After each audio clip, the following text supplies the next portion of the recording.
of the groups, and you mentioned that that's like a backdrop, and that really it's the time and love that heals, something along those lines. And it was, well, to I don't remember the exact wording, but it was profound enough to me where I got the concept of it. I forget how you worded it exactly, but I remember basically, and that's kind of, um, you know, when you said you saw me, just a little bit ago, you said you saw who I was or something like that, and that, it was very touching, and I yearn for authentic connection, because again, and I don't want to bring like, oh, the outside world is fake or anything like that. However, if a lot of people are disconnected from each other and from themselves, how can I be authentic with someone if I'm not even authentic with myself? And so, and um I think I've told you this before, and I'll say it here. I've always appreciated our conversations, and you've always been, to me, um, a genuine, authentic connection. Basically, I was able to be vulnerable, without judgment. And this may be more of a duality or what, but this is just me, put it in my words authentically as I can, that, is a place of non-judgment and compassion and love. And I didn't get that, much or at all Mhm. growing up. And so that is why I've always appreciated, um, our interactions, and and I've been touched by you, and like I think I've shared this. You've always will have a place in my heart, and so, um, that, to kind of answer your question, or you said, or maybe it wasn't a question, but you said something about, reaching out, and that's why basically I've always felt safe and comfortable sharing stuff with you. That was the greatest gift you could have given a man. You know, I've been dragging all day today. I didn't even think I was going to be able to make this call. You have no idea the gift that you have given this man this afternoon. Um, Casey, I'm able to hear you and I'm able to see you because of my childhood trauma, not in spite of it. This is why in the 12 steps they said, remember how they're always telling us, oh, I'm a grateful recovering alcoholic. You get in the rooms, you go, what the fuck is that person talking about? It's no different from this because you and I didn't meet in an AA meeting, we met in an ACOA meeting. So we just say, I'm grateful that, my parents weren't there for me because I got it later in life. And that means I value it more.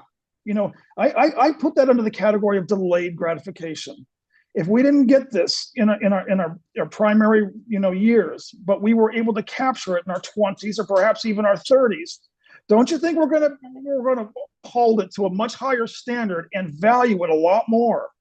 In other words, you know, we had to earn it by going out there. We could have gone either way, Casey. If you don't give it to someone in the first 18 years, that person can just go off themselves or become a violent criminal. But we said no. We're going to find out if it truly is true that this is a hostile universe, or perhaps, just perhaps, it might not be a hostile universe. And I'm going to find out for myself. And that's exactly what you did, Casey. You said, I'm going to find out for myself if it really is true. And that's when you and I connected and realized, no, it just might be safe to be vulnerable. Just might be. Let's try an experiment and see what happens if we try vulnerability. And lo and behold, two men came together and it was safe. This has nothing to do with sexuality. Nothing gay, straight, doesn't matter anymore. We didn't get this from our fathers. We didn't need to. We got it in our adult years. Now that we've got it and we've anchored it, and we are anchoring it in our adult years, wouldn't it stand to reason that now, we become wounded healers?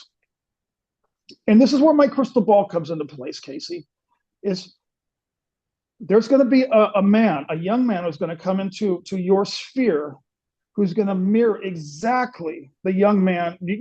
Casey, I've watched you over the years, up the ladder of development. And then you're gonna meet a young man who you're gonna mentor. They call it sponsorship in the 12-step program. I call it mentoring. It doesn't matter.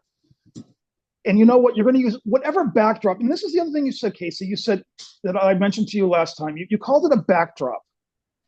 It doesn't matter if we met through ACOA. It doesn't matter if we met through AA. It doesn't matter if we discuss metaphysics. We pretend like that matters.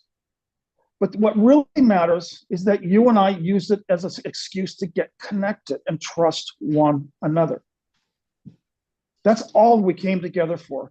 For all intents and purposes, we could have been talking about, Dr. Seuss or Donald Duck, as long as we got connected. Because that's why this ministry is called Two or More are One. And that's why I continue to say when two or more are gathered. Because it's not coming from Kenneth. It's coming because there's a third wheel here. It could be Buddha, it could be Ganesh, it could be Krishna, it could be Jesus, it could be the doorknob. But that's what the purpose of a ministry is, when two or more are gathered, bring in a third wheel. Because it says in the 12 steps, it says, expect a miracle. Bill W. knew this could not be a secular program. He said, we're going to have a miracle here. We have to, admit we were powerless, came to believe that a power greater than ourselves could restore us to sanity, made a decision to turn our will and our lives over. For all intents and purposes, you only need those first 3 steps. Casey, you came to me years ago struggling with the 4-step, and finally I just grew exhausted. I said, I don't remember if I told you then, but I think the message was throw the 4-step out the window. You only need the first 3 steps. I can't, he can, I think I'll let him. That was another Sunday. That was another sermon. How did that go? Was you able to hear any of that? Like beloved smiling.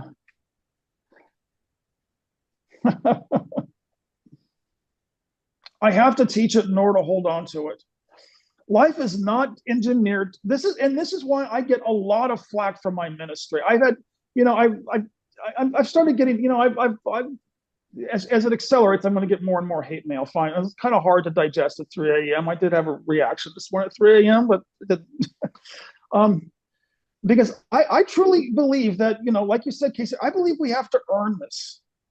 And, I believe in order to wake up, we're going to be tested to see if we're worthy of this light. This light is the most precious thing. Jesus isn't going to just like bewitched and just going to go, zap, you got light. Zap, you got light. No, we have to follow procedural steps of surrender first before these lights. So, like you read stories about these ascended masters or spiritual teachers who actually will, bestow upon their students a light gift. I don't know. There's an actual word for it. It starts with a D. I can't remember it. But they have to wait until their students are worthy of it. Or maybe there are different circumstances. Casey, that's the reason for the trauma. It becomes a gift. Trust me. Because without it, we would not, Casey, if it wasn't for that, there wouldn't be any deep diving. You would not be asking these questions. You would be out there earning, you're a smart guy. You'd be earning 6 figures, get a boat, get a house, get a mortgage, get a Ferrari, But no, you're asking the questions that matter. All this stuff, Jesus says in the Course in Miracles, he's very clear. He says, if it doesn't last forever, it contains no value whatsoever. The only thing that contains value in this world is what is eternal. And what are you going for? What is every single one of our conversations entailed? The human heart. That's where all this message is coming from. Casey, the whole time you've been seeking the heart. That's the only thing that's eternal. Casey, it's very simple. But it's not easy. Because as soon as you start to go for the heart, everything, this is going to bring it. This is going to bring this call back to ego backlash, because as soon as you go for love, let's call it love. Let's just simplify it. As soon as you go for love, everything unlike love is going to come up. It's going to come up for healing. That's where you and I have been joining for years, in the healing. But this may answer one of the questions you brought up. We only got about 4 minutes left. I listen to you. I listen to you very carefully. I don't listen to you, Casey. I can hear you. I hear every single word you say. And I think maybe this might clarify is that we get to the point where we realize we can't heal ourselves. It's impossible. And that's where the moment of surrender comes in. He says, let's see if I can remember exactly how you put it. You were touching on it when you realized that we just can't do it. Casey can't do it. Kenneth can't do it. But when you and I get together, I'm telling you, buddy, there's a third inside of every one of our joinings who basically just whispers in my ear, I got this one, kiddo. You don't need to worry about it. I got it. I got you covered. You can trust. This is what's important, Casey. We have to trust God.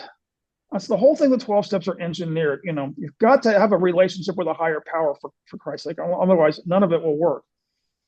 So that's the beauty of our path, Casey. We have no choice. We have to go straight to God for absolutely everything across the board, fundamental, no compromise. And do you know what is happening because of that? Every single time you and I join, Jay comes into the call.